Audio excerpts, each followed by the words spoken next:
that point about the envy and comparison in a secular greatness is huge. Like, and it infects the entirety of the spiritual life, because you may sit in the chapel and you look at that other person and you're like, oh, look at their prayer life, and there's it does take a lot of work, and it does take a lot of, grace, but the Lord leading us out of that place of competitiveness or comparison in the spiritual life to recognize that he has great gifts intended for me. And I think that's the other aspect of when we look at this call to greatness is, like you started, is like he has a deep and radical love for each and every one of us. And that's not a competitive love. And if I'm convinced that he truly loves me deeply, then I can strive for greatness while watching my friend, my peer, my brother, and my sister also strive for that. But their holiness doesn't take away from my holiness. Yep. And my holiness doesn't take away from theirs.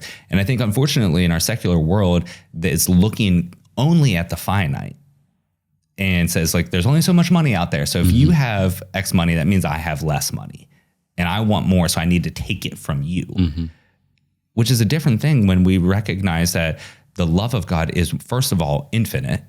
We can't exhaust it. And if one person is deeper in union with the Lord, it's not taken away from my ability to be in union with him.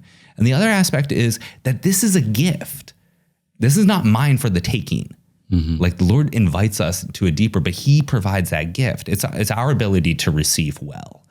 And the more that we can kind of detach ourselves from these other kind of competitive or comparison nature and all these other things, gives us a greater capacity to receive, not a capacity to take.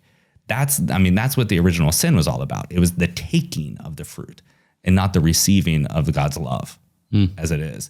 So if we can put ourselves into a disposition of, I want to receive all that the Lord has intended for me, including his infinite love and mercy, and draw me into a deeper union with him, then too, my brothers and sisters can also do that as well. And I want to assist in that. Yeah. But yeah. Yeah, no, I think it's only within the setting of God's love, for me as a member of this community, or God's love for me as an individual in light of God's love of our common good, which is just himself, unto whom he draws us, then can we appreciate our own individual gifts, as it were. Yeah. So like God can be said to love us differently insofar as God gives us different gifts. And so we talk often, and in this setting of the mystical body. So there's differentiation, right? Insofar as different organs serve different functions, but it's not a crass functionalism. It's ultimately for God's glory, because none of this is necessary. Right. None of this responds to a kind of need or indigence in the Most High God. All of this is a kind of overflow of divine generosity, so that we, by corporate testimony, can make known the glory of God, and in sharing in his agency, can work towards the salvation of souls. So it's a matter of our recognizing and receiving the particular gifts that he has conceded to us, not like looking around at the other gifts that he's given to other people, so that way we grow sad and jealous, envious, things that we've described. But in genuinely recognizing and receiving the gifts given to me, then I can seize upon them, then I can make them fruitful.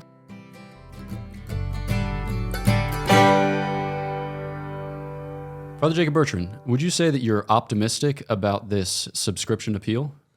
No. Would you say that you're optimistic about anything? No. Well, I am. Folks, go ahead and subscribe to the YouTube channel. We'd greatly appreciate it. Cheers.